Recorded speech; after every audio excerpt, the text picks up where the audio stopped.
wasn't even a thing until the mid 70s, and then it just exploded. Mm-hmm. And it got gentrified when I was growing up in the late 80s, early 90s. And so there's a lot of money, but I grew up with not having a lot of money and being biracial in that environment. I mean, put it this way, the gated communities there are called plantations. No to way. This day. No to way. This day. Shipyard Plantation, Hilton Head Plantation, Indigo Run. Yeah. Dang. I didn't even, growing up there, I didn't even realize it till I came back after college with a friend, and I was like, yeah, we're going to go over to Hilton Head Plantation. He was like, Hilton Head what? Yeah. He's like, I'm not going there, dude. Well, I was like, oh, shit. Yeah. But, like, that's, growing up in it, I didn't even, you know. Sounds like a Jordan Peele film I'm about to get into. Kind of, but, I mean, it was amazing, too, man. It was amazing, too. It was the best and worst of both worlds, man. But, and it's not your typical southern town either, because it's a lot of, I think the people who started developing were from Ohio, so it's a lot of people from up north. But then you go across the bridge, and it's got that southern drawl, and you're in the country. So what city's across from it? The closest city would be Savannah, Georgia. Oh shit! Yeah, that's very different. Right? Yeah. So that's like half an hour away. And then like an hour or so up the coast, you got Charleston, which is beautiful. Yeah. But yeah, a lot of rich history. Love the beach, man. Like that's home to me. Like moving to Texas, that was the one thing I was like, I don't know. Yeah. Because like Gulf of Mexico ain't doing it. Nah. The lakes ain't doing it. Barton Springs ain't doing it. Yeah. But yeah, I need like big nature, like either the ocean or the mountains or something like that. It just helps you kind of zoom out. Yeah, I grew up on an island as well, so I feel you did? that for sure. Okay, where? In Kauai, North Shore Kauai. Yeah, I want to go to Hawaii so bad. Yeah, it rules, and it was also like kind of similar. It didn't. When my dad moved there in the '70s, there was one traffic light for the entire island, and then now it's like Zuckerberg, Peter Thiel, Justin Bieber. They all live there. You know, it's a different fucking thing. Yeah, and a lot of weird race stuff going on for sure there. Like I was, one of 3 or 4 white kids in like every class, and it was mostly predominantly like Japanese, Filipino, Chinese, and then a small segment of like Hawaiians as well. But yeah, it was wild. Yeah, it's interesting. And then Northern California, some mountains as well. So I feel you on that. What I do doesn't feel the same, but I go to Waco a lot to surf, and that at least brings me like the active joy. Okay. And then even just like getting out onto like the Barton Creek Greenbelt, because it's only 10 minutes away. Right. And just getting to the point where I don't see the buildings anymore. Right. It feels like.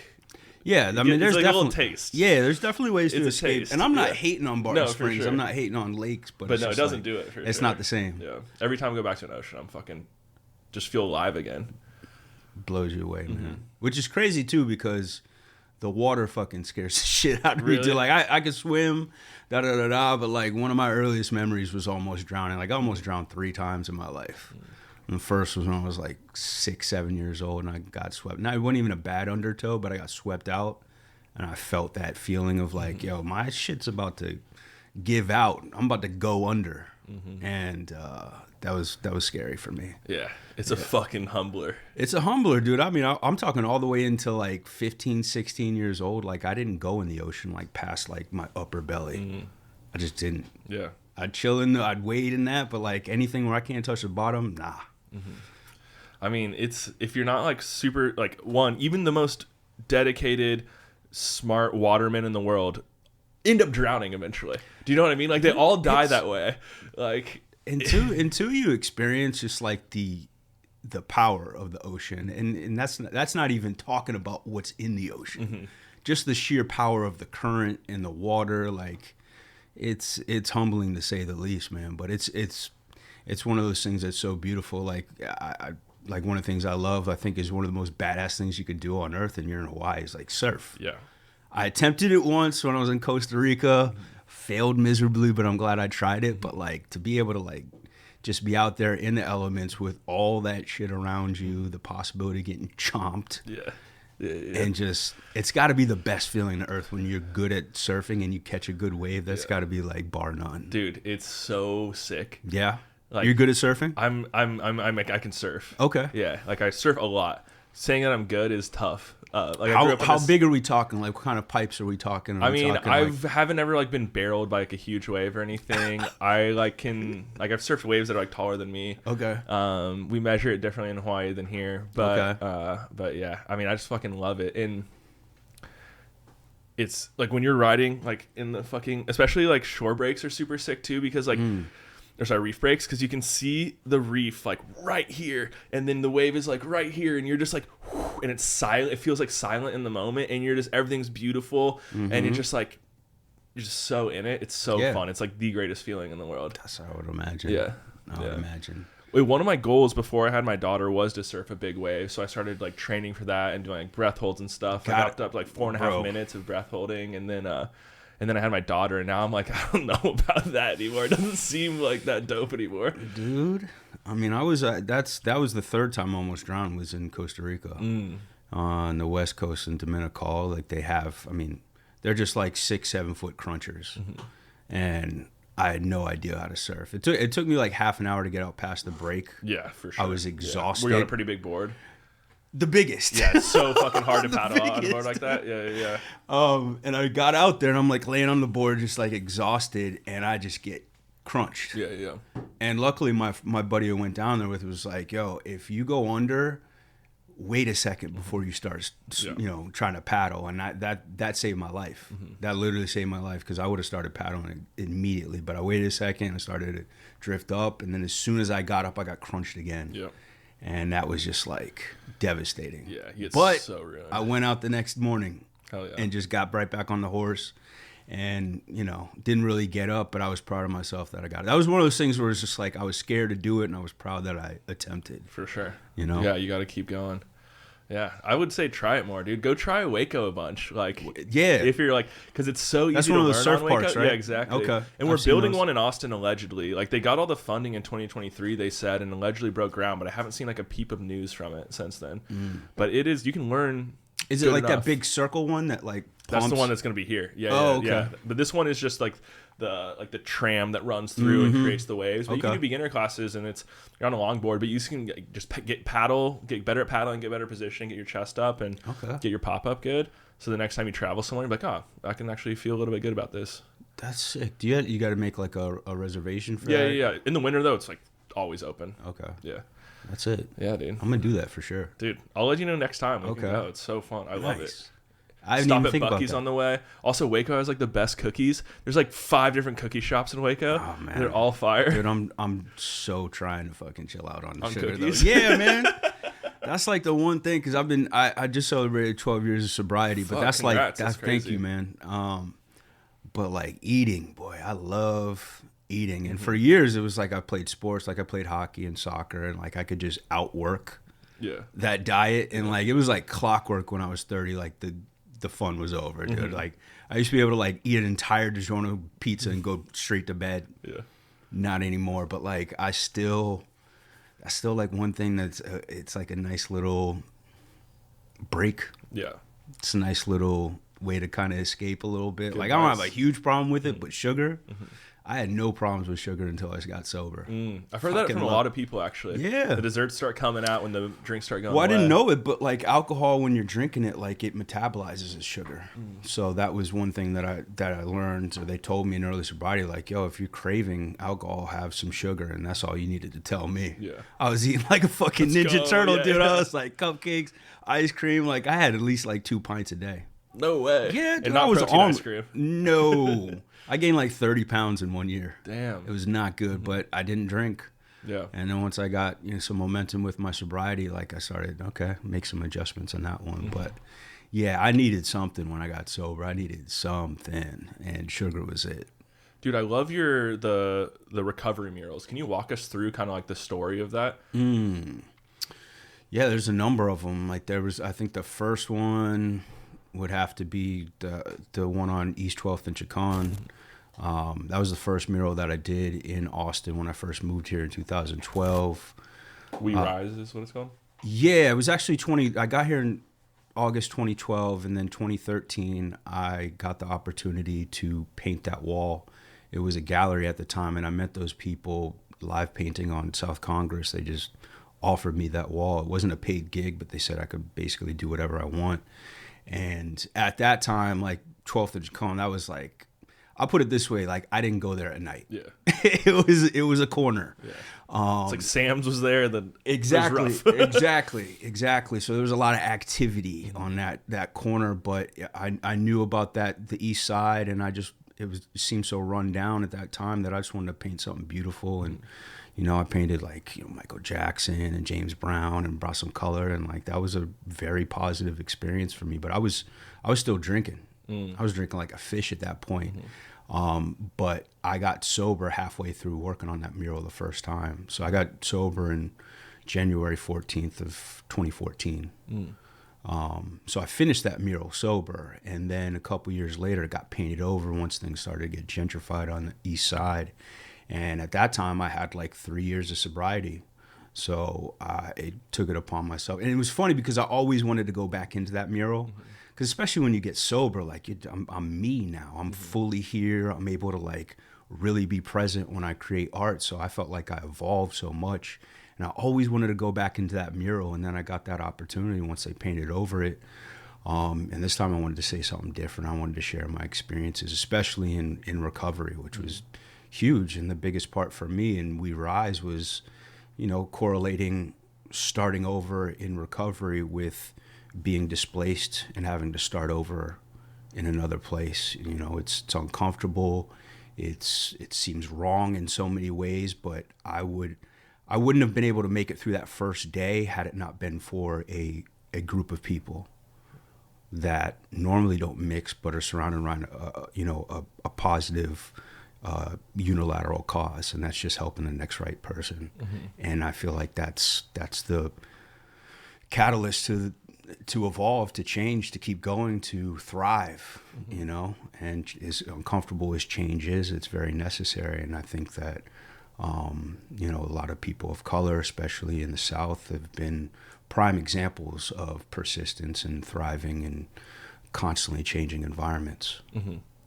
Yeah, I absolutely love that painting. Like that's like the main reason that I want to have you on, because I've known about you just because of KillTony, and big comedy fan, and my wife does comedy and she loves it, and like all your work's super sick. Thank you. And then Bradley was like, and I've always been obsessed with that mural because Dali is my favorite artist. I wrote my senior thesis on it, and so I was always confused, like, what is Dali doing in this painting? You know what I mean? I'm curious, like, why is Dali there? Is it because he's your favorite artist, or like? Because like a lot of it's like people of color. Yeah, I mean, before I started, I didn't start painting until I was 18, but like I knew about Salvador Dali, and I was always blown away by his little worlds that he made. Yeah. And I love doing surreal work, and the mural that I'm working on right now at the Comedy Mothership is all surreal, and it's Dali's definitely in my heart when I'm doing that. But the Dali face, it's that classic face with his eyes wide open, and that to me was the feeling of being met with change, just that frozen feeling. And there's a little boy that's painting the tentacles that are coming out of his head. And I saw that's an actual boy that I saw when I was putting the first marks on there. No way. Yeah, when I was putting the first marks on there was a little boy looking at me, and he had like the little mohawk and everything like that. And he was just like, oh man.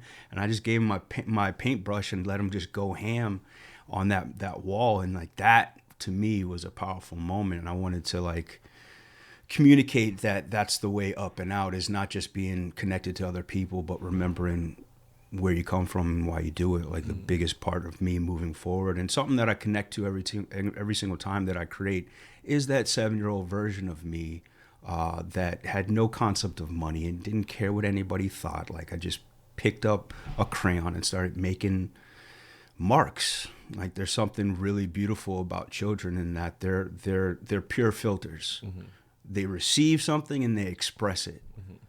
And that is something that is in every single one of us. It's just been dulled and kind of paved over through life, and it's, for me, it's about remembering that and marrying that freedom of being a child with the wisdom of being a 43-year-old man. Have you listened to anything by Robert Epstein? Are you familiar with who that is? I know the name. He does. He basically has this company where he watches big tech and has a bunch of people come in and report on what they see within their own Google pages, and then like takes all of that data to see how big tech is like trying to shift people's perspectives depending on where they place ads or place searches or kind of content people see.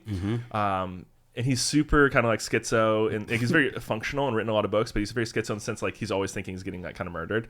But he's been on Rogan before, but he talks a lot about this idea that like we are just a transducer for ideas, and like as we get older, it's like it gets a little rusty. Like we can't like really pick up signals as well. Like where do you think ideas come from as an artist?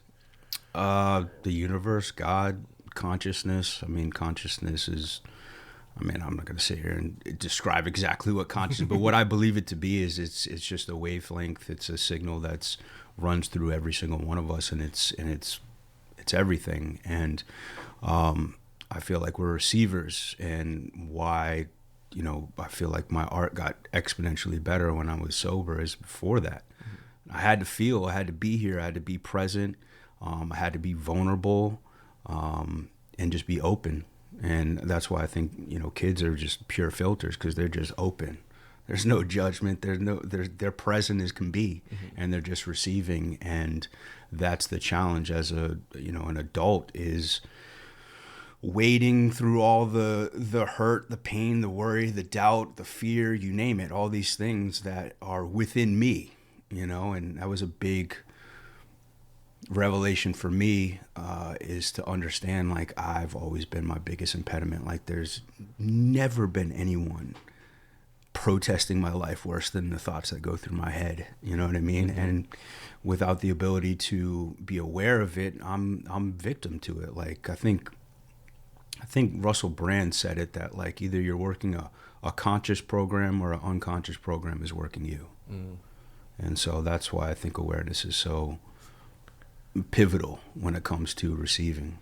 I think that's one of the reasons I was so obsessed with Dali, because he didn't do drugs. Like, I don't do drugs, I am drugs. And he would do all these crazy things to get him to even receive more and be more present. Like, he wouldn't have sex, he wouldn't do this stuff, he would fucking not sleep and just try and fucking put himself in weird ass states in like but you look at his shit, it's like, oh my god, this guy must have done so many drugs, you know what I mean? He must have been eating mushrooms the whole time. It's like, no, he literally didn't ever do drugs. And so wild to be like, oh shit, through all these crazy experiments you can really find connection to some crazy creativity. And I think it is a slippery slope, right? Because sometimes we have beers on the podcast and stuff, and it's like one beer podcast feels like it gets a little bit better, but I'm not necessarily becoming a better podcaster, but it's getting better. And it's like 3 beers, podcast is getting way worse. You know what I mean? Dude, if you want to have a beer, please have a beer. Oh no, I'm perfectly happy not to. Okay. Yeah.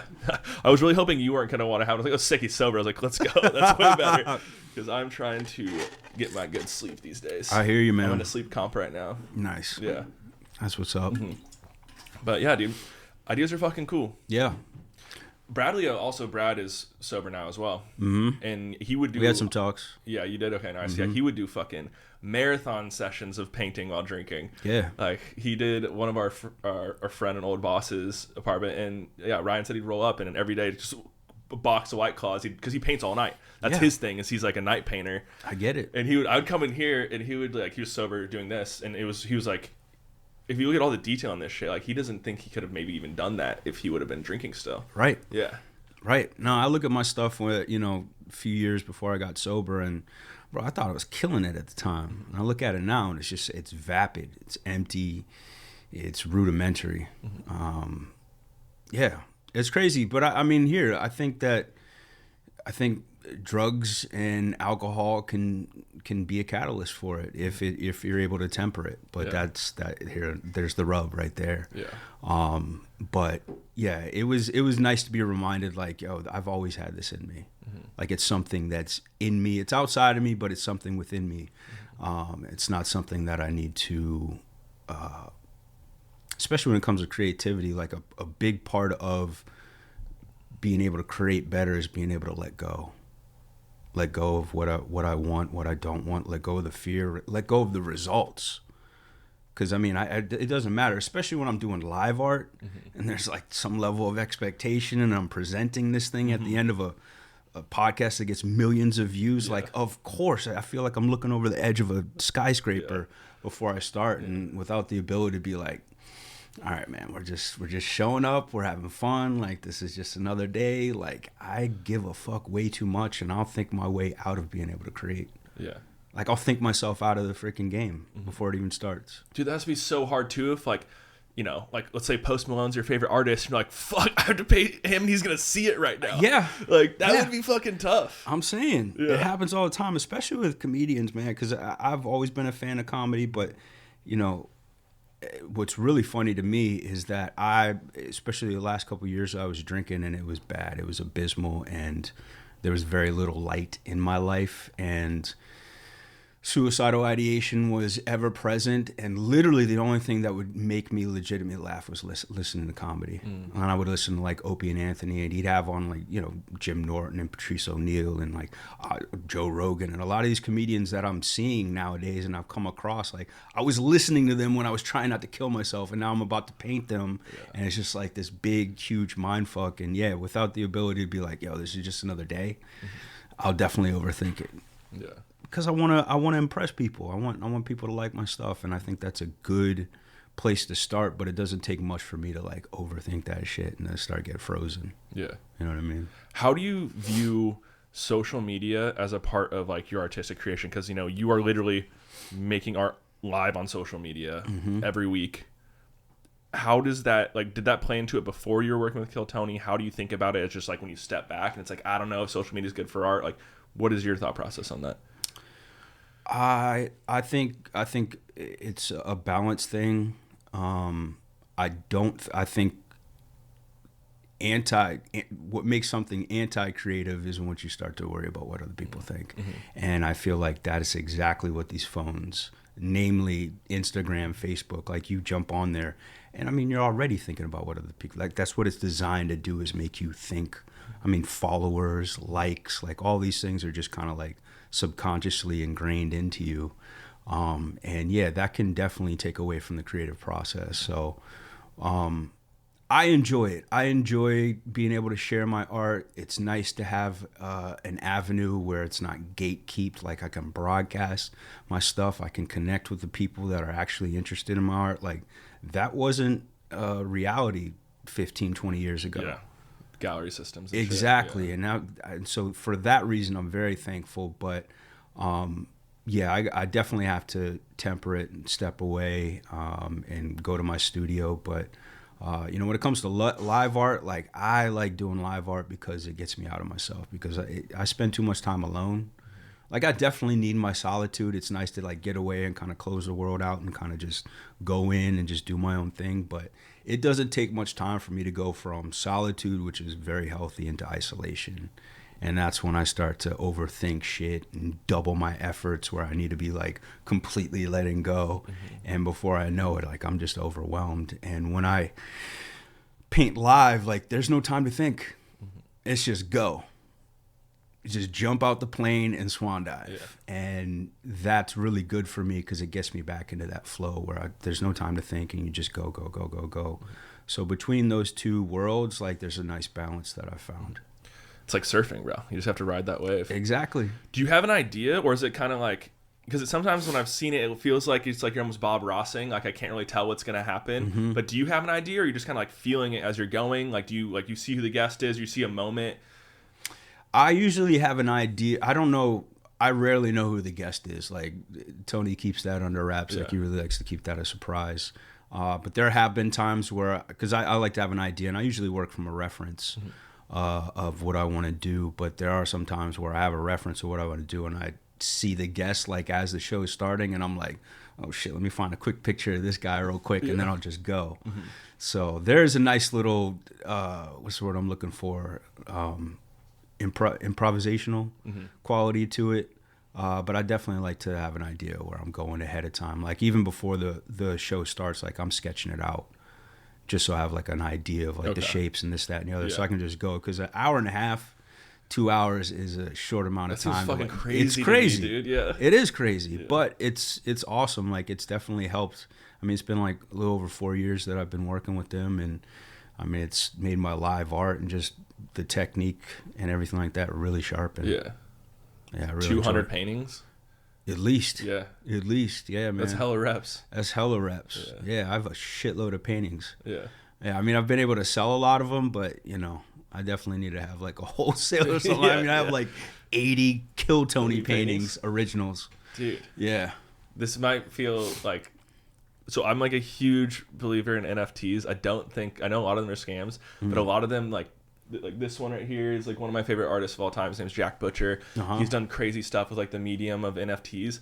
Dude, I feel like that would actually murder as an NFT if they could have like, you could sell it as the 80 set and then they can burn it to actually receive the actual painting. Like people go crazy over that shit. See, I don't even really know enough about that. Like that just hits me like Bitcoin. Like I really can't wrap my head around it. Like it's so cool. So basically what NFTs are it gives property rights to the internet. So like the code to that image is only on that image.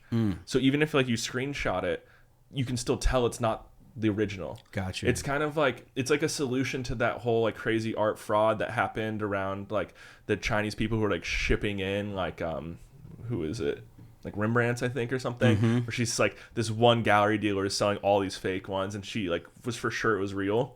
Right. It solves that because you can actually see if it's the one. Right. Yeah.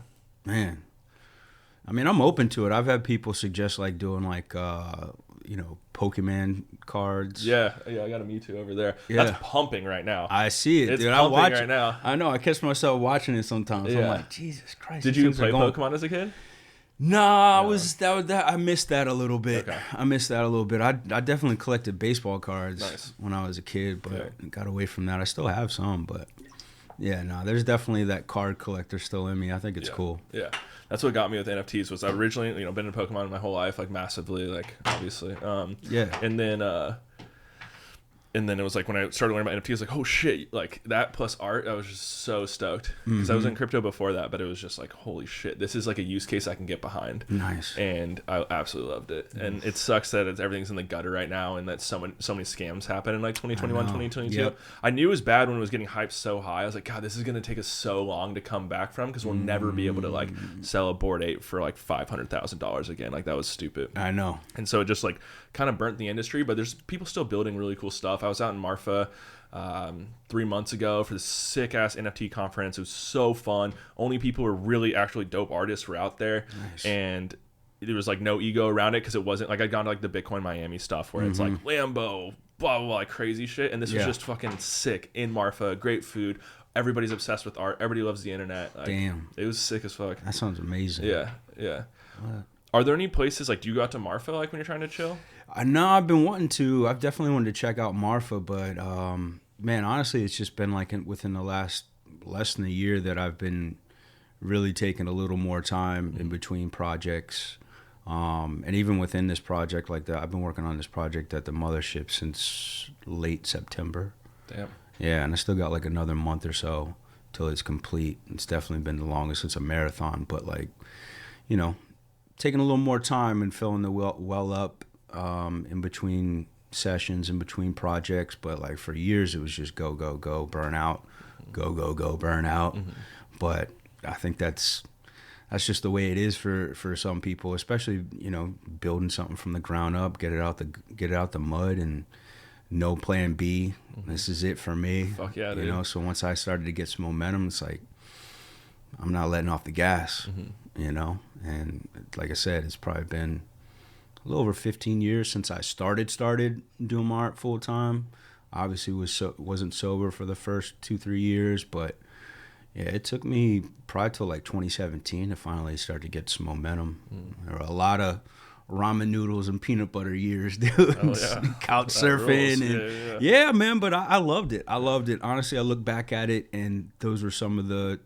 Not that I don't appreciate right now. It's very exciting, but like those are amazing times. Yeah. Amazing times, like to just take a step off the ledge and be like, fuck it, this is what we're doing, and I'm not stopping. Yeah.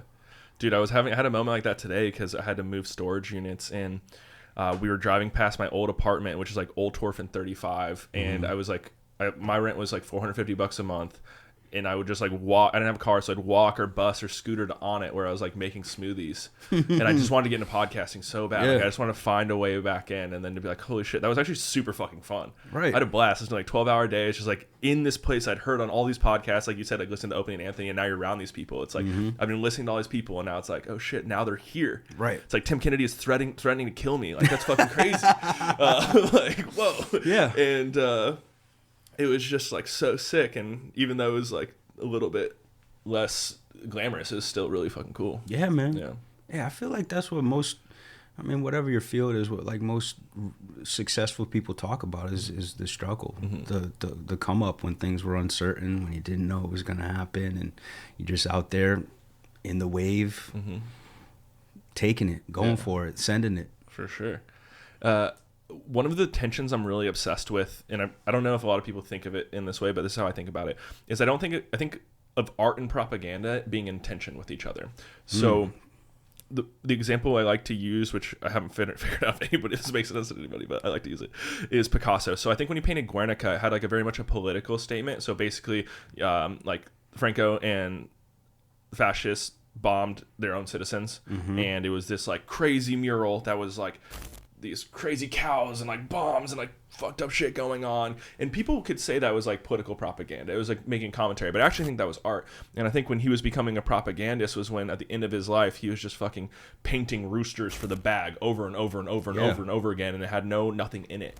And like as a muralist, I feel like it's such an interesting place between art and propaganda, because you know half the murals in Austin are there's one by the crypto company Ledger right now in Wonderlust, or like Tide, you know what I mean? Yeah. And then half of them are like We Rise. How do you think about that tension? Does that make sense to you? Like, how do you think about murals as a form of art or propaganda? Man, I haven't thought about it being propaganda, but yeah, absolutely. I mean, it's so powerful. I mean, whenever you're talking about regime changes or anything like that, like art is the first thing to be attacked, first thing to be controlled. Like no better way to grab people's attention and their hearts and their everything than through art, you know, be it visual, be it whatever. Art is a catalyst. So, but as far as like, was the question like, what do I think is the medium of murals? How do you think that plays into, like, do you feel do you think of them as propaganda, or do you think of them as art? Like, how do you think about that medium? Because it's so public. Well, I don't know if I go so far to call murals propaganda. I feel like that has a negative connotation to it, but as far as inviting people into a world, like I feel like that's a very powerful way. I mean, it's that's why I love doing murals. I love telling stories. I love creating worlds for people to jump into, and even if they don't know the story behind it, like just something that makes somebody feel a certain way. Damn, so I guess I just defined it as propaganda, didn't I? No, actually, that's why I like built this tension, like, because I don't think because a lot of people think propaganda is it's trying to convince someone to feel something a specific way, and I don't think that's what it is. Like in my mind, it's the moment you stop being at the edge of your skis and start doing something else. So like if you are making the best thing you can possibly make, whether that's like a business or whether that is just like, even if it's an ad, honestly, but if you're actually making the best thing you can make, you're literally surfing the wave, you're in the flow, you're in the fucking crunch time, you're at like you're Kanye West making Graduation, like you're fucking doing that, and you know it's the best thing you can do. Like that's what art is, and propaganda is the moment it becomes something that's like, I'm phoning this in. Right. It's almost like I'm not actually, this isn't art anymore. It's something else. There's an ulterior motive. Yeah. Yeah. No, I get that. Yep. And honestly, that's going back to sobriety. That was one thing that really helped me too, is like even asking myself, like, do I really like this? Am I trying to impress somebody? Do I want somebody to just like this? Is that why I'm doing it? Is that my motivation? And I had to be really honest with myself, man. And a lot of the art that I was doing prior, and even some of my early art and early sobriety, was just for that. Is this popular? Is it going to sell? Is this cool? And then I had to find my voice with it. Like, well, what do I think about it? What do I want to do? What makes me happy? Going back to that 7-year-old me, like, what do I like doing? You know, some of it's fun, but I like talking about real shit. I like inspiring people. I like, you know, pouring some sunshine into people, especially people that are overwhelmed, disheartened, that have been in the dark, have been in the abyss. Like, I like letting people know, like, yo, keep going. It's all good. This part of the story is far from over. Because that's what was given to me. And I know what it's like to be in a place where you think it's fucking done. Yeah. There's no coming back from this. I'm fucked. I'm a piece of shit. what's the point? Like, I know exactly how that feels.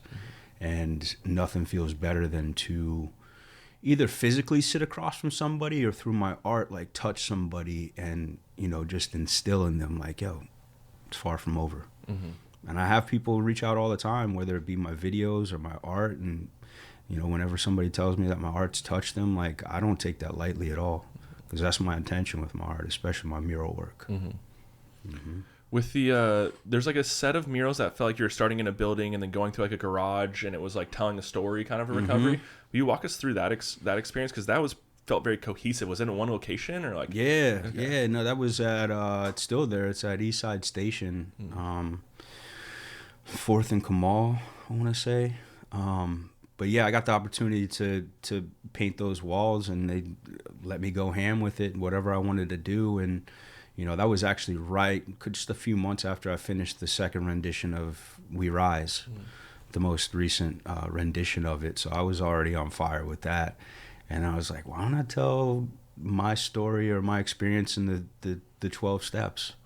So each wall, all 12 walls were my experience with the steps, you know? And again, if you didn't know the story behind it, it was just some cool shit to look at. But my intention was to, you know, let people know and explain my experience through recovery and what it's done. Yeah.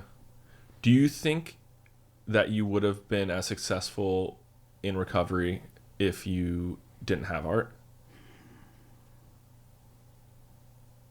That's a tough question. I think I would have been able to make a recovery for sure, but it definitely was a catalyst for me, because my art was like the last little, like, if my if my life was a candle, like my art was like that last little flickering bit of light in my life. And you know, the last year that I was sober, it was radio silence. And that's when it got really scary for me, when I didn't have art. And being around other people, and you know, there were a couple artists that had like 9-10 years of sobriety, and they're doing their art for a living. Like my boy Nate Nordstrom, Sloke, he goes by Sloke, he's a graffiti artist, been doing it for like 30 years. He was in the program, and he was in my home group, and like, he was somebody I was like, oh shit, so it's not one big timeout. Sobriety, like, there's life after this. Like, you can be an artist and make a living. Like, that's how sick I was with it. Like, I really believed that I needed my alcohol in order to get to that place where you're just in the zone, where hours are going by like minutes, and you're just, everything's automatic. Like, I felt like I needed that. But yeah, my art definitely, it gave me a way up and out of myself, but it also gave me an understanding and a new relationship with God, higher power, the universe, whatever you want to call it. I didn't really have a belief in something growing up. Like, I always felt like there was something, and I prayed and I would talk to God, but it was more like a tooth fairy, you know, something that, hey, I'd really like to do this if you can do that for me. But like, I never really understood the true relationship for it. And recovery definitely helped me with that. And I was trying to figure it out. Like, I know the first 3 steps, they talk about, like, you know, being willing to turn yourself over to a higher power. Is it possible that a higher power can return you from insanity or something like that? And I was trying to understand it. I felt like I needed to understand God and wrap my head around it, like there was an epiphany attached to each step. And what I really needed to do is just suspend disbelief and get into the step work. And what the step work does, man, it's just a foolproof way for me to be honest with myself on a visceral level, and realize the things that I'm trying to control and understand. So what helped me with the higher power thing was really being aware of what I can and can't control. Like, I just get caught up in how somebody else is acting, or the past, or the future, or anything, all kinds of stuff like that. So it was a big light bulb for me that went off once I realized that whatever I can't control, I'm just gonna categorize that as, that's God stuff. And I'm just, the stuff that I can't control, I'm gonna pour myself into that. And it really helped with me getting to that zone in early sobriety. Yeah, that makes a lot of sense. Yeah, I'm really obsessed with like stoicism. which doesn't have like the faith-based as much, but a lot of their teaching is around like what you can't control. Yeah, but they don't have anything to release the other parts to, which is probably why it's not always been the most effective. Right. Yeah, man, that's heavy. Kierkegaard said that like faith is inherently irrational, and a lot of people used that, like a lot of atheists use that as like it's stupid because it's irrational, as opposed to actually thinking like, what does that actually mean? Which is this idea that you can actually give away this, like, I have to understand this. Yeah. Which, as somebody who's like always in their head, sounds pretty freeing. I haven't made that step, but it does sound nice. Yeah. Yeah. Well, I mean, I one of the things that I discovered on the other side of the steps was that whatever God is, it was always within me. In my most abysmal times, mother passed away, suicidal, whatever, I've always had a sense of what was right and wrong. Especially once I started to drink on a regular basis, it got harder and harder to listen to that point. And so I felt like I learned that like a big part of me, yes, I need to let God in. I need to be honest. I need to be open. I need to be thinking of other people. But a big part of me experiencing God was letting God out. And what I mean by that is literally thinking of other people. And there's an excerpt from the St. Francis prayer, which is, it's better to love than to be loved, better to understand than to be understood. There's an excerpt from there that says, it's in self-forgetting that we truly find. Self-forgetting. And so next time you're having a horrible day or shit's not going your way, like, sit back and really look at how many of the thoughts that are going through your mind have to do with you. What you want, what you don't want, what you deserve, what you don't deserve. And so there's so much peace that can be had when you just sweep all that shit aside just for a second. Not all the time. You got to take care of your responsibilities, but like make time to think of other people. Make time to factor in, adding to the stream of life. And I've found that there's a way for me to pursue or align my pursuits with something greater that's not going to just benefit me. Hence the reason I love doing mural work. Like, I love doing this work, but it's also going to affect some people in a positive way. Like, that's the dream for me. Yeah. Make a living doing something I would do for free, and it affects people around me in a positive way. Like, there's no other job on earth that I would rather do. And so I feel truly blessed, man. And it's good. It's a good reminder to come back to. Like, anytime I get caught up inside myself, like, if things aren't going my way, it's like, all right, yeah, let me think of somebody else. Let me call somebody and be like, yo, Sky, what's going on with you, man? How's your day going? Let's talk about you for a little bit. And it's amazing how quickly the blood pressure goes down and you're able to zoom out. And it really is that simple. Like, whatever God is, I have no idea what it is. I really don't think, I don't know.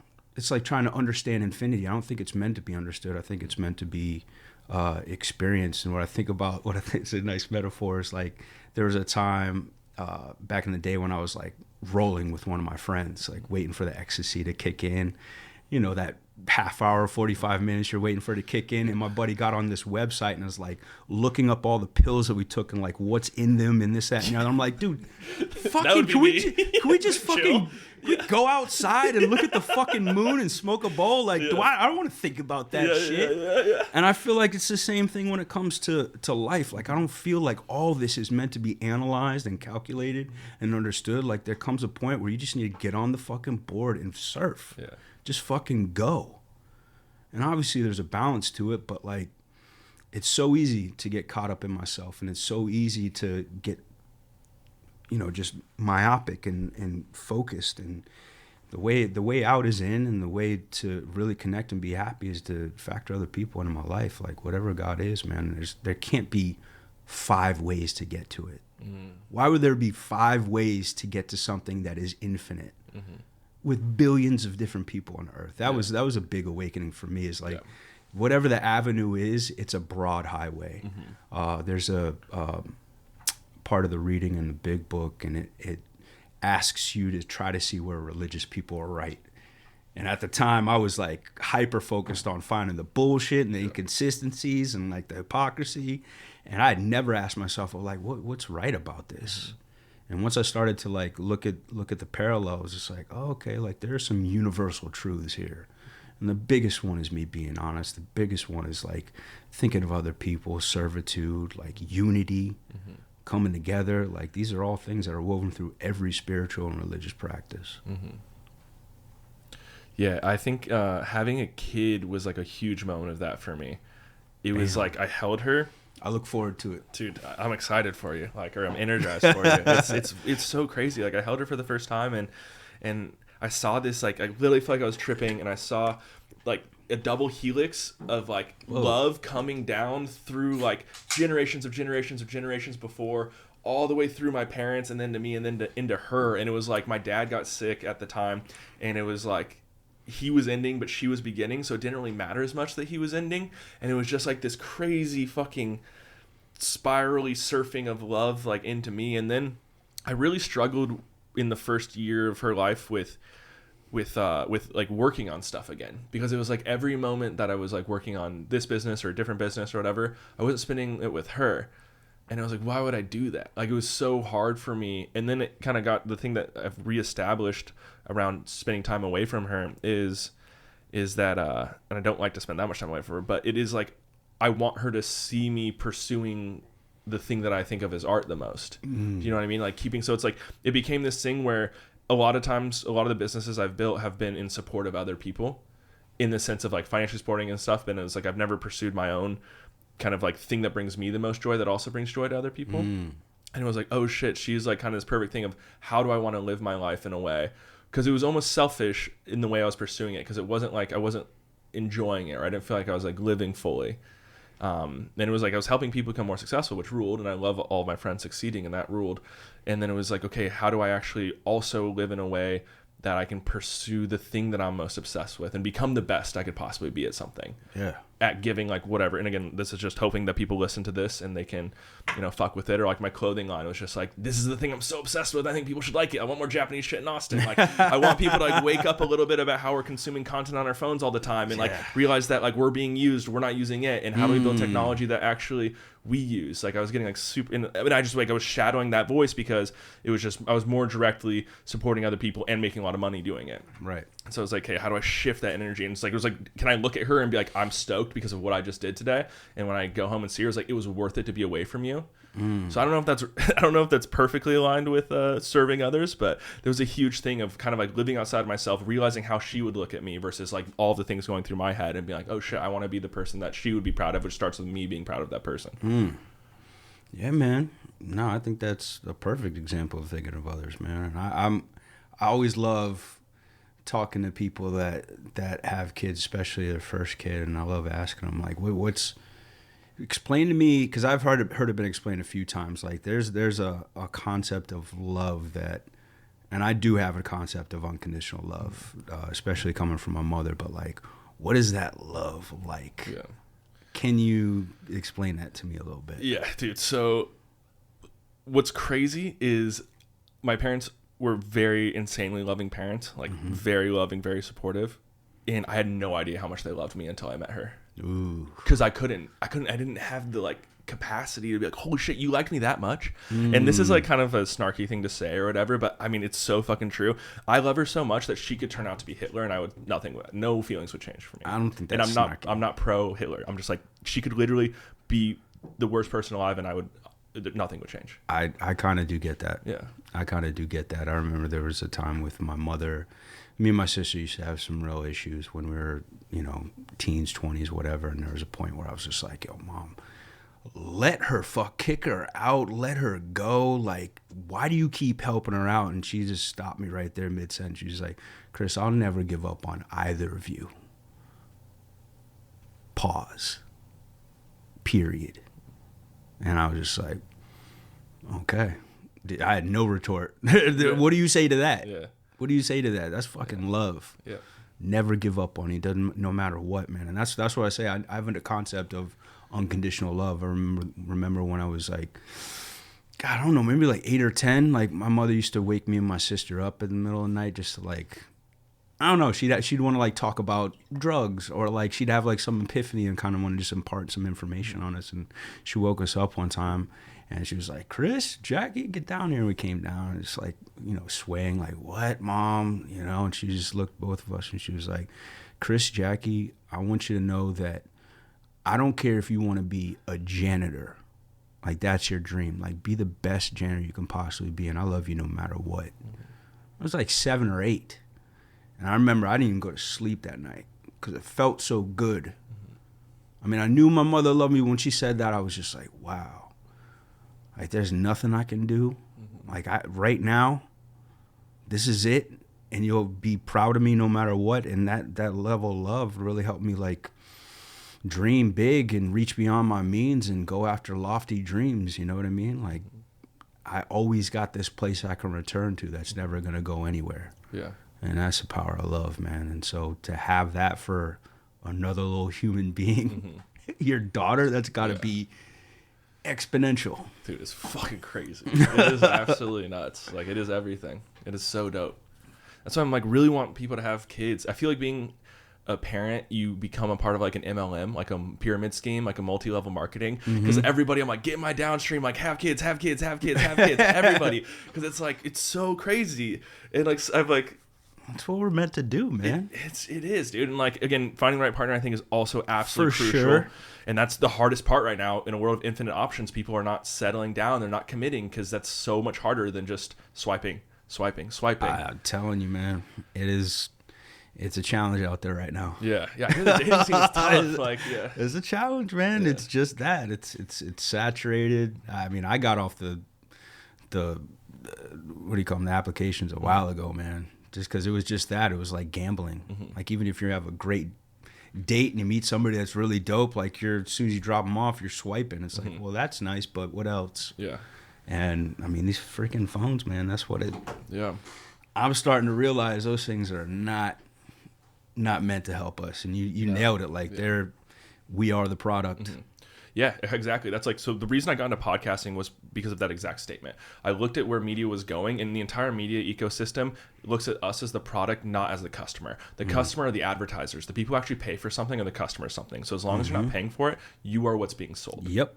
And so just taking that down to like where we are now and then into the future, that's what like the clothing line's based off of. It's just like, but there's ways that we can build technology that doesn't view us as a product. Because right now we're heading to the matrix, right? Yeah. We are the battery cells of the computers, of the AI. Our attention is their oil. That is their battery life. Bam. But like, we can actually build a different future potentially. And there's something really exciting going on right now. But the original internet was built with something called HTTP, like the internet protocols, 402. So it was a payment layer of the internet. We didn't have a digital currency. Like, think about how hard it is. Like, it's hard to wrap your head around Bitcoin now, right? Right. Think about 90s. Yeah. You know what I mean? Like, people weren't comfortable paying with stuff online relative, like, also just buying a random fucking currency or like a stable coin. Like, that wasn't going to happen. Also, a lot of the internet in the 90s, people just took old ideas, so advertising, and plopped it on top of it. I don't know if you remember, like, AOL. At one point, AOL had, like, 400 ads on, like, every fucking thing you were doing. Like, pop-ups. Yes, everywhere. And it was awful. And they just took this, instead of thinking from first principles, they took this old thing and threw it on top of it. And so now what Coinbase, which is probably one of the most legitimized cryptocurrency companies in the United States, has launched this thing called X402. So it's the same protocol as HTTP 402, but it's 3 lines of code, and you can throw it on any website. And this allows people to pay, to sell their attention directly, like a commodity. So as opposed to, how like you use electricity and you just get a bill at the end of the month, it's like for all the content you watch, you just get a bill at the end of the month. And so you're only paying for what you're consuming. And so no third party is over here influencing the content because they're the ones paying for it. And they're paying for it so cheaply. They view your attention so shittily that like they view your attention at the highest level. Like a podcast ad is one of the highest CPMs, cost per 1,000 views, at 0.02 cents per minute. If somebody was like, yo, I'm going to buy you for 0.02 cents. Is that chill per minute? You'd be like, what? Go fuck yourself, dude. Are you kidding me? Are you fucking kidding me? But we sell our attention because we think we're getting this shit for free. And we're not. But now you can actually be like, oh shit, you're not buying my attention. I'm not going to buy your fucking bullshit. You're not going to influence my media and my content and my elections and my reality. Like, because media is our sense-making apparatus. It's how we make sense of the world. Right. Like, and what's cool about this too, and why I actually think it'll take off this time, is it allows AI agents to interact with the internet and pay through things directly. So it's going to have a huge it already is with like OpenCloud that has happened. We're going to start to actually have the ability to pay. Agents can go and pay and stuff on your behalf. Because right now, the other option is like, if you have your own little AI agent, it goes does shit for you. You're going to have to Apple Pay like, 1,000 times a day. Or you can just put a wallet with like, you put a certain amount monthly, and they can just go interact with the internet. Dude, these data centers are freaking me out. They're pretty wild. Why do they scare you? I mean, just the absurd amount of water that they're using and the devastation they're putting on the surrounding area. So the water thing's a bit blown out of proportion. Because basically the data centers, once they have a certain amount of water, they just use the same amount of water over and over and over again. It's a lot of water. It's so much less than every other product that gets made. Really? Yeah, like an almond. Oh yeah, almonds are insane. Those are the worst, right? Yeah. But like, I mean, a cow, another one. Yeah. Like, probably like the computer that was made, and it's not extracted, right? It can actually just go, get cleaned, and get thrown back. The water one, energy, that one, I think it could have driven up prices of energy expensively. I think. Is this more propaganda? So I think the pushback against the energy worked really well, to the point where now the companies are trying to figure out ways that they pay for the energy, and it like woke the government up, like, oh yeah, we shouldn't just go and make every city who builds one of these fucking their energy prices skyrocket. Right. So that was like a really good reactionary thing that happened. Because now it looks like most of the companies are going to actually like subsidize energy in those areas that are building it, so everybody's energy gets cheaper. Like one thing that some of the XAI companies are talking about doing is everybody has a Tesla. When their Tesla's not being used, they're going to use each Tesla as a mini data center and then pay some of your lease off or pay some of your financing during the summer. This is all so crazy. Yeah, it's crazy. It's all insane. I want to go back to the fucking no internet, dude. Really? Honestly, I mean, so many ways. Like because I was born in '82, so I was like in middle school when Windows came out. Like I had a whole life where you could just fuck off and get lost, and just your mind could wander. You could play like coming up. Like I played video games, but like you go outside, you're like, yo, what's going on over here? Let me go over to somebody's house. Like kids don't fucking play anymore. Like, and I even saw like some stat where like, I don't know, was it Gen X or whatever?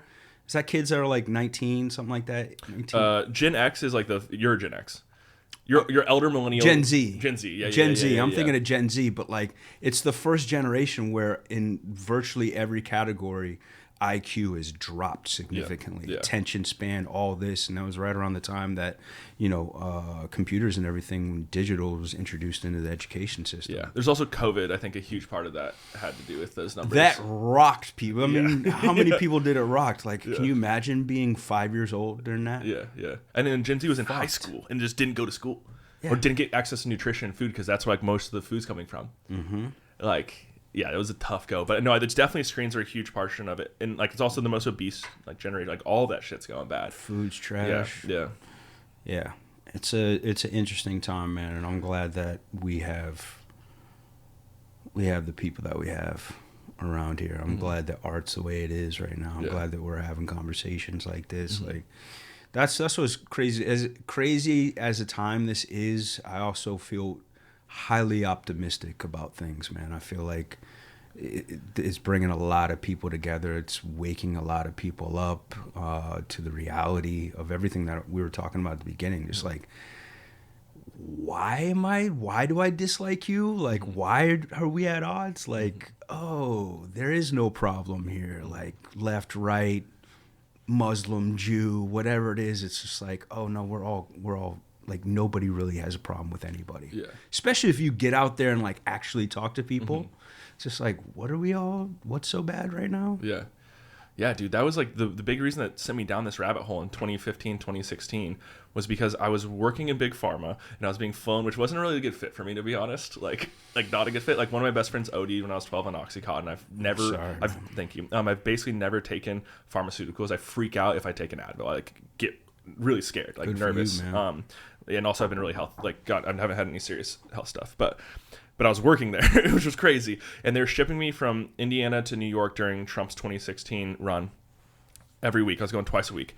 And it was so wild because in New York, everybody talked about Trump constantly and how much they hated him. And it was like, it was there constantly. In Indiana, Trump wasn't even like that relevant. It was before he'd won the primary. It wasn't like nobody really talked about him at all. I was like, Indiana's supposed to be conservative and New York's supposed to be liberalish. And like CNN's talking about it nonstop. Like I did a TEDx talk on this because CNN's ratings from 2014 to 2016 doubled. And they're already massive. Whoa. Doubled on Whoa. Trump alone. Yeah, of course they're going to talk about it nonstop. They literally got him elected. Yeah. But it was like, why are we doing things that we say we don't want this outcome, and yet we are the reason it's happening? And that's what made me like, and it was that. And then it was also listening to podcasts, listening to Rogan during this time period, and being like, why'd the podcast get it right? Because even my wife, who was working in Republican politics at the time, for one of the people who ended up being Mike Pence, so ended up being vice president, she was working for him. They thought they were going to lose, because all the media said they're going to lose. And then the podcasters were like, no, they could definitely win. I go to all these shows, I see these people, like, they have fucking numbers here. Like, the polls are lying. Something's wrong. And they won. And I was like, wait, why was podcasting correct?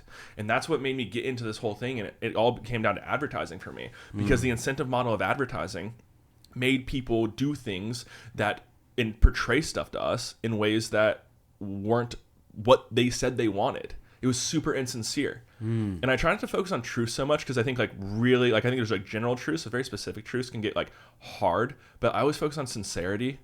You know what I mean? Like, what are the incentives we can build to increase the opportunity for sincerity within media? And like podcasting had that the best. Yeah. And it's gotten a tad wonky. Like, I think it's very sincere. Yeah. But again, just like the amount of money that's in it now has changed a lot of shit for sure. Of course. Advertising. Yep. I mean, speech being police, like, you got to say unalives. Like, I'm not cool with that. Yeah. Man. I don't like all that. It's fucked up, bro. I don't like it. I mean, some people are just like, well, you can't say it's inappropriate. It's like, dude, it's real. They're telling you what to say. Like, what you say creates your reality. Like, your reality is being controlled, and it's just a slow walk. Yep. And people don't understand either. Like, everybody knows that, like, the China with the communists, people have this like loose idea that it was bad. Like, oh, a lot of people died and like blah, blah, blah, China. It's like, no, what happened was the communists took over. That wasn't even that bloody of a war. The people before, we're just all public. Yeah. The people before weren't actually like, so the Shanghai Czech and his people, they got kind of fucked up by Japan. That was pretty gruesome. They bail over to Taiwan and the communists come in when they're weak from Japan. That was actually pretty chill. Not that many people died then. It was like 20 plus years later is when everybody fucking died, and it all came down to freedom of speech. Mao said something that wasn't true, but Mao can't say something that isn't true. So anybody who disagreed with Mao, all the way down to the farmers, when he said, you can produce this amount of food, and they said, I can't, and if somebody said they can't, then Mao was lying, they were murdered. Part one. Part two, they couldn't, so they ran out of food. And everybody lied all the way up saying there was that much food.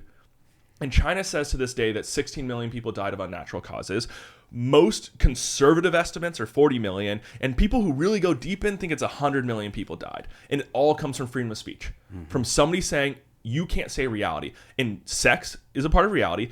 Dying is a part of reality. Israel is a part of reality. And if we can't say that shit, then we're just like a few fucking steps away from saying, oh, I only produced, 100 acres of corn. Yeah. Yeah. And those kids that had the masks on during the 2020 are the target audience. Yeah. Because I feel like people my age are a foregone conclusion. I can see the bullshit. Yeah. I've been watching this horse shit go on for 35 years, you know what I mean? And now it's crazy to me. Like, you can't even, I'm so far removed from believing anything that I hear about politics. Politics is a fucking pageant for all I care. It just really, honestly, it goes back to everything we were talking about in that mural, man. I'm down for the people. Like, I want to connect people. I want to keep reminding everybody, like, yo, we need everybody. Namely, people that we don't normally get along with. Like, once you actually have a conversation with somebody, you get to realize, like, there are some really strong parallels, and those parallels are like, we're human. We all need the same exact things. We all want the same exact things. Yeah, there's different expressions and variations, but that's what's beautiful. Yeah. But yeah, once we talk, we just realize like, oh, we're not the problem. We've never been the problem. We're being played. Yeah. I think where you're being taught to hate your neighbor, that's where you're being controlled. Like that's the control avenue. And that's why I love podcasting so much, is because it was this place for people just to talk. Yeah. It felt so human. Like I was working in social media from like 2011 onward, like pretty early. And it was just like, everybody's like short form. Like even then Vine, like blah, blah, blah, blah, blah, blah. Right. I was like, dude, this is fucking lame. And it's getting even shorter now. It's like if it's longer than 5 seconds, like what? You're cooked. Yeah. What the fuck am I going to do in 5 seconds? Yeah. And then podcasting just boom. And it was the opposite, you know, 3.5 hours. Oh, like felt like you're, around a fireplace, just an eye on the wall. Yeah. And that was so sick. And the fact that was able to break through to the point that it has thus far and how long it took, but is so sick. Yeah. And now I'm just wondering, like, how do we hold the line within this industry? Like, what are the ways we can do that? Bro, just keep being real, keep being authentic. Like that's... Like whenever anybody talks about AI or anything artificial, like I'm just like, okay, great. It's just gonna make real shit that much more valuable, and that's what was so beautiful about, especially in 2020 with like Rogan and everybody. You're just getting bombarded with all this shit, and then you have this long form conversation with people that are just being real, showing their belly, like being imperfect, like laughing, farting, whatever, and talking about real shit. It's like there's a vibration to authenticity. Like I don't even have to speak the same language as you, but if you're speaking from the heart, like I feel something. Like I'm sure you've been to a concert and somebody just phones it in and it's like, but then someone like hits one note and it makes you want to cry. Yeah. That's what I'm talking about, man. So it's like whatever your avenue is, just be honest, just be real, and it's going to be received with whom it needs to be received to. Yeah. Fuck yeah, dude. Yeah, dude, I'm just like, so I'm also incredibly optimistic. Like I actually think AI could be great. It could really work well for us. I'm nervous about the current players that are like leading it and the amount of money that's invested in it, because it feels again like the problem I have with hype cycles. Attention is really good for new technologies. Like I've wanted self-driving cars for like 15 years. Now my daughter's only going to live in a world where there are self-driving cars. Number 7 cause of death globally is car accidents. We can decrease that by 90. We can go from accidents. I think it decreased the amount of accidents per 1,000 miles by 95%. Yeah. That is so many lives saved. That is fucking dope. And it also means like I can go to Waco any day and surf, because I'll just like work in the back of the car and then surf in Austin. But also, like, again, as long as we have advertising as the basis, when you build these hype cycles, you have to make so much money back for the system to work that it's like, oh shit, they're kind of like fucked. Like it is very scary. Like I saw an AI created meme recently, which was of original meme, and it's the one where it's like, I think it's like a Luke and Princess Diana, and she's like, it's like him, and he goes like, oh, so basically this one is like, AI is gonna be great, and then not Diana, but like Leia, yeah, she's like, you're gonna cure cancer, right? And then it's like, he goes to the next quadrant. He's like, no, it's going to be great. And then she goes again, like, you're going to cure cancer, right? And it's a video of that meme. And in the last one, it's just her tits are huge. And it's like, that's actually what's going to happen. Like, we might not cure cancer, but we're able to, like, make her have huge tits, though. So how about that? And I'm like, oh, no, that is the worst outcome. Because this is the promise. It's like, oh, shit, they can solve all of these problems. And there are, like, AlphaGo is crazy, right? Like, mapping the human genome, and now we can actually test some of this stuff. Like that was the coolest part about pharma, was like looking at it, I was like, why can't we map the human biology and then try and solve for biological issues that way? There's no money in it. But like AlphaGo did it, like Google did that shit, and now people are doing it, which is crazy. Didn't I hear that there were like 6 or 7 cures for cancer that were brought to light since the US left WHO? I don't know, I haven't heard that. I saw that. Yeah. Which makes perfect sense. I mean, I know people are saying ivermectin a lot around cancer, for sure. What's crazy is, like, one thing I did know. Cures, not treatments, not like any, like, that's where the money is in the treatment.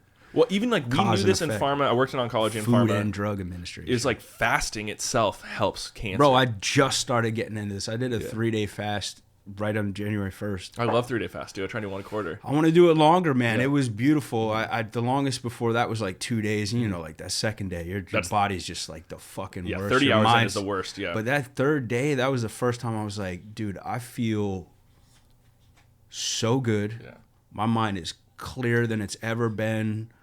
Like I have a decent amount of energy, and it's not like this jacked energy. I'm just like even. Yeah. And so I feel like that's a deeper way to even get in touch with God and, get those downloads that you need to get like that. I don't know. There's something, I feel like that was another thing that we've been kind of conditioned into is just like consuming, man. Yeah. I'm not supposed to be eating this much.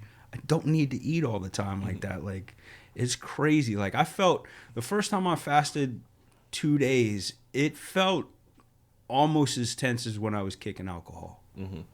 Yeah. Like, just how much my brain was going nuts. It, yeah. And how depressed and negative and abysmal I felt. Like, I just felt like disappearing. Yeah. And then once that passed, I was like, oh, shit. Yeah. Bro, there's a pharmacy inside of us. Yeah, I've never done. Dali said that too. Like, Dali is drugs. We are drugs. Like, let's go. Yeah. I've never once ever in all of the 3-day fasts I've done, I've never once fasted on a cloudy day. It might have been cloudy, but it definitely doesn't. I don't remember it being cloudy. It's fucking bright. Everything is fucking bright. Yeah. But yeah, that 30 to like 48 hours is definitely, that's when it fucking, like, literally I feel like you start hallucinating a little bit, just like thinking about all the foods that you could eat. Yeah. Yeah, I'd like to do a week.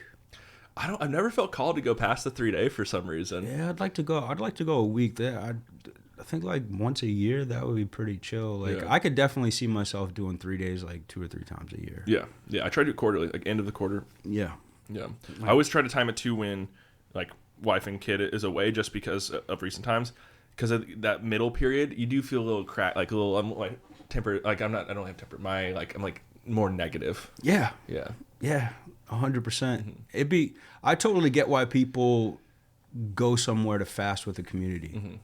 Like, it would be cool to like do it with somebody, like start at the same time. And there's actually a friend of mine that fasts as well. He weren't doing it at the same time, but he was somebody that could call. And that second day, I was just like, kind of freaking out today, dude. I kind of want to eat. I kind of hate myself. Everything kind of sucks, and I just felt like talking to somebody. What's up? And it helped. It helped. 100%. One thing I've been doing a lot of, I only did it half the day today because we're organizing this, but is I do like no phone on Sundays. And I might have to it start rules, doing dude. Like, and I'll also do 24 hours fast a lot of Sundays as well. Mm-hmm. Just like treating Sundays as sacred. I basically like tend not to make plans, no phone, and then it just like everything. It's just like, oh man, like I don't have to feel bad anymore. I can actually just like really feel human for a little bit. And this is, again, I think we need to build these, like, this is where religion was so sick. Like, what did religion get right? Fasting's in, like, almost every religious practice. Sabbath, like, taking a day. Like, that shit, like, we need to culturally bring that shit back real hard, because it's the only way we'll be able to contend against the technology. Right. Like, that's one of the only, like, things we can do to not end up in the matrix. Yeah. Because we have to, like, you have to fast from this shit to realize what's happening. Yeah. And then you can go out and leverage it again. Yeah. You know what I mean? Like, you're able to sell your art and, like, do this epic shit because you fucking make it in front of millions of people, and the internet made that possible. Right. But at the same time, like, if you just tried to be obsessed with the internet constantly, like, you wouldn't be yourself in a few years. Right. And I was talking to a friend yesterday, and it's kind of slipped out. She mentioned that. I was like, you've been on Instagram a lot today. I was just like, no, I guess I'm on it. I guess I'm kind of addicted to it. I didn't even mean to say that, but it's just like, it's true. Like, the amount of times I'll like pick up my phone just to like, run through my apps, even though I just looked at it and put it back down, is insane. Yeah. Like, that is addiction. Yeah. And it's very uncomfortable to admit, but like, that's real. Like, and I think it's widespread. Like, I'm pretty sure you've seen, someone try to take an iPad away from a 3-year-old. Yeah. Interesting. Dude.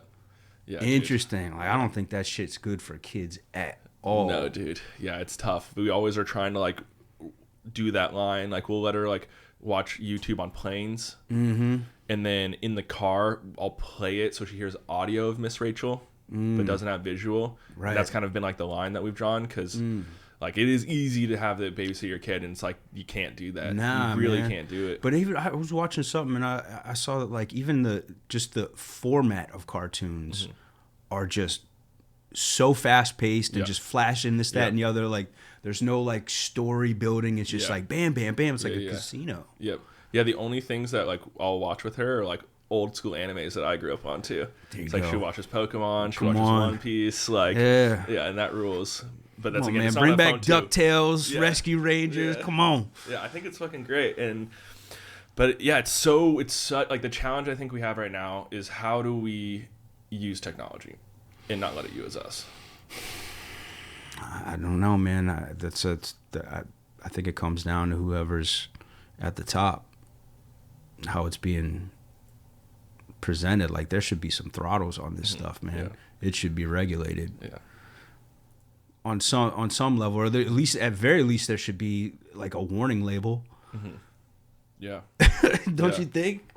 This is one of the hard things in terms of China too, because people, like, I really think the only way we quote unquote beat China is by not competing at the same game they're playing. And so what have they done around TikTok? They've used it as a positive weapon for themselves and a negative weapon for us, right? And it's like, but I believe in freedom, and I believe in people's capacity to make decisions, and that they should choose to be able to watch stuff if they want to. They should be able to choose it, but it's like we also have to empower them and educate them to know it could be bad if you are watching this 8 hours a day. Like, you're going to have a worse life. Right. And it's like, how do we compete them by playing a different game? Like, how do we compete with them through inspiration? By like the fruit tastes so much better than the fucking gummy, like the shitty gummy. Right.